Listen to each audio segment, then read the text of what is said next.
যাই দেখি যাই। দর্শক, আপনারা জানবেন যে আমরা দুপুরের দিকে যে ভিডিওটি করেছিলাম অভয়নগর ভাটপাড়া ৬ নং বাগুটিয়া ইউনিয়নের সুবিতা রানী দে, আমরা আপনাদেরকে জানানোর চেষ্টা করেছিলাম যে সুবিতা রানী দেকে গতকাল 8:30 বা 9:30 ভিতরে সে বিশেষ করে গোখাদ্য আনার জন্য সে বাসা থেকে তার পাশের একটি বাগানে আসে।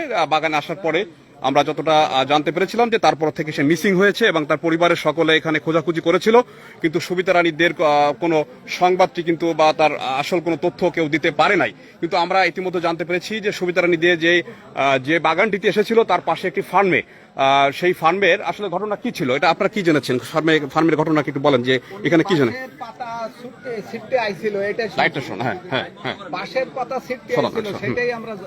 তারপরে এখানে যে লাশটি পাওয়া গেল, এখন কি শুনছেন? কারা এই মারছে বা কি ঘটনা ঘটছে এটা কি শুনছেন? কারা মারছে এটা জানি না, তবে এই বাড়ির ট্যাঙ্কির ভিতরে পাওয়া গেছে, তাই আমরা। এই কাদের বাড়ি? এটা কাদের বাড়ি? কাদের বাড়ি? এটা রমজান বাড়ি না? হ্যাঁ দর্শক, আমরা জানানোর চেষ্টা করব যে রমজান এটা বাড়ি কি? রমজান কি এই লাইটটা নিয়ে আসো না। রমজান শেখ। তো রমজান শেখের বাড়ির ট্যাঙ্কির বাথরুমের ট্যাঙ্কি থেকে আমরা দেখিয়ে দেবো যে এই বাথরুমের ট্যাঙ্কি থেকে সুবিতা রানী দেকে ওঠানো হয়েছে। আপনারা দেখছেন যে তার লাশটি ঢেকে রাখা হয়েছে। লাশটির অবস্থা বেশ বাজে অবস্থায় আছে, এমনটি আমরা দেখিয়ে দেবো যে এখানে আপনারা দেখছেন যে আমার লোকটা কোথায়, আমরা একটু দেখিয়ে দেবো যে এই ট্যাঙ্কির ভিতরে সেই লাশটিকে ফেলে রাখা হয়েছিল সুবিতা রানী দে, অর্থাৎ যশোর অভয়নগর ৬ নং বাঘুটিয়া ইউনিয়ন পরিষদে আমরা আজকে দুপুরবেলায় যে লাইভটি করেছিলাম সেই সুবিতা রানীদের লাশ কিন্তু পাওয়া গেছে ইতিমধ্যে। এখানে কারা পেয়েছেন, কিভাবে পেয়েছেন? সাধারণ জনগণ পেয়েছেন নাকি পুলিশের উপস্থিতিতে? মানে এখানে যে লাশটি আছে সেটা কি করে বুঝলেন সাধারণ জনগণ? সেটা বলেন। এখানে আমাদের সাথে আছে। এখন উনি বলতে যে এখানে খুঁচা, এখানে একটু চেক করো সবাই মিলে। খুঁচা, আচ্ছা। উনি ওনার কথা মতন আমরা সবাই মিলে এখন ওই ওর পরে যে কাঠ বাঁশ খুঁটি সব রয়েছে ওগুলো সরাই ফেলেছে। সরানোর পরে এখন আমরা ওই ট্যাঙ্কি ছিলাম, আমরা স্যার আর কি শাবল দিয়ে আমরা সবাই মিলে উঁচু করলাম। তারপর হ্যাঁ, উঁচু করে এখন দেখি যে ওনার ওই ওই যেমন একটা ইট রয়েছে না, ওই রকম একটা ইট, যে এরপরে লাশের পরে এখন লাশ কিন্তু দেখা যাচ্ছে না। এখন আমরা সবাই মিলে, রোহিত ভাই বলতেছে কি, উনি সরকারি লোক, উনি বলতেছে পানির ভিতরে ইট ভাষা কেন। ইটটা আর কি ওই বাঁশ দিয়ে ঘা দিয়ে আছে, ঘা দিলে তলায় গেছে, তলায় গেলে হাত ভেসে উঠেছে। এখন সবাই মিলে আমরা দর্শক, আমরা কিন্তু তথ্যটি একটু জানানোর চেষ্টা করেছিলাম বা আমাদের জানিয়ে দেওয়ার চেষ্টা করেছিলাম। সুবিতা রানীদের লাশ কিন্তু পাওয়া গেছে ট্যাঙ্কির মধ্যে। আমরা জানতে পেরেছি এই বাড়িটা কার বাড়ি? রমজানের বাড়ি। রমজান কি নিয়ামুলের বাড়িতে, নিয়ামুলের বাড়ির ট্যাঙ্কিতে সুবিতা রানীদের লাশটি পাওয়া গেছে, যে লাশটি গতকালকে মিসিং হয়েছে। গতকালকের ঘটনা। গতকালকে আনুমানিক 9:30 সে গোখাদ্য আনার জন্য এই জায়গাতে তার আসে, এটি একটা বাগানের মতো জায়গা, সেখানে সে আসে এবং আসার পরে সে লাশটি কিন্তু মিসিং হয়।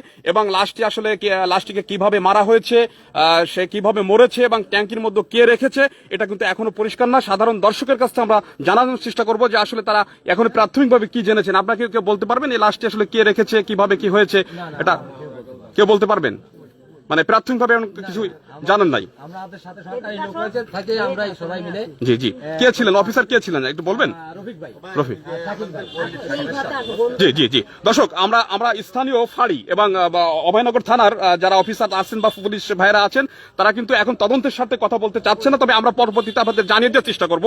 এখানে কিন্তু আমরা দেখানোর চেষ্টা করব সুবিতা রানীদের মৃতদেহ পড়ে আছে, যে মৃতদেহটির প্রাথমিকভাবে আমরা জানতে পেরেছি যে ট্যাঙ্কির ভিতরে, এই ট্যাঙ্কি থেকে তার লাশটিকে উদ্ধার করা হয়েছে বা বের করা হয়েছে এবং সে গতকালকে 9:30 তার লাশ সে মিসিং হয়েছিল। তার পরিবারের স্বজনরা বা তার স্বামী বা তার নিকট আত্মীয় স্বজনরা আমাদেরকে জানিয়েছিলেন। আমরা দুপুরে কিন্তু এই সুবিতা রানীদের ব্যাপারে আমরা একটি লাইভ করেছিলাম ডেইলি জনসংলাপের ফেসবুক পেজে।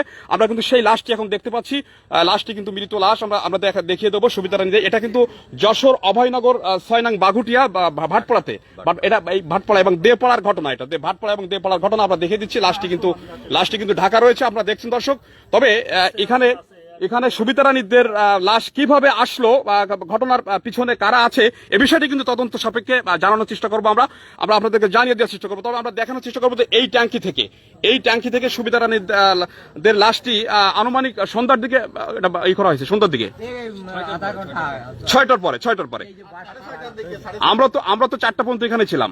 এই যে বাসটা সবকিছু রয়েছে এখানে, আমরা সবাই মিলে তো প্রাথমিক আপনারা দেখেছেন এখানে খোঁচা আছে, মানে পুলিশ ফাঁড়ির পুলিশ বলেছিল যে খোঁচা আছে, সন্দেহ হয়। সন্দেহের তালিকার পরে আপনারা এখানে এসেছিলেন এবং সেটা আপনারা উন্মোচন করেছেন। দর্শক, সুবিতা রানীদের লাশটি কিন্তু পাওয়া গেল, কিন্তু আমরা এখন জানতে চাই যে সুবিতা রানীদের লাশের পিছনে, এই হত্যার পিছনে কি রহস্য আছে এবং তাকে কে হত্যা করেছে, এই বিষয়টি কিন্তু আমরা জানিয়ে দিতে চাই এবং আমরা তদন্তের মধ্য দিয়ে এটি জানিয়ে দেবো আপনাদেরকে। আপনারা আমাদের সাথে থাকবেন এবং সুবিতা রানীদের সর্বশেষ সংবাদটি আমরা দেখানোর চেষ্টা করবো। দর্শক, আমরা এই পর্যন্ত আপনাদেরকে এই ঘটনাটি জানিয়ে দেওয়ার চেষ্টা করছি। তবে লাশটি কিন্তু এই ট্যাঙ্কিতে পাওয়া গেছে, মর্মান্তিক ঘটনা, এবং এখানে দড়ি দেওয়া ছিল, এই দড়িগুলো ছিল নাকি দর্শক, লাশ উঠেছে, কিন্তু ওই লাশটি কি বাধা ছিল কিনা কিছু দিয়ে? না, এখন আমরা ওই যে জড়িয়ে হাতে তাতে বাধা রয়েছে দর্শক, এখনো ওই বুকের নিচে বাধা রয়েছে, বুকের নিচে।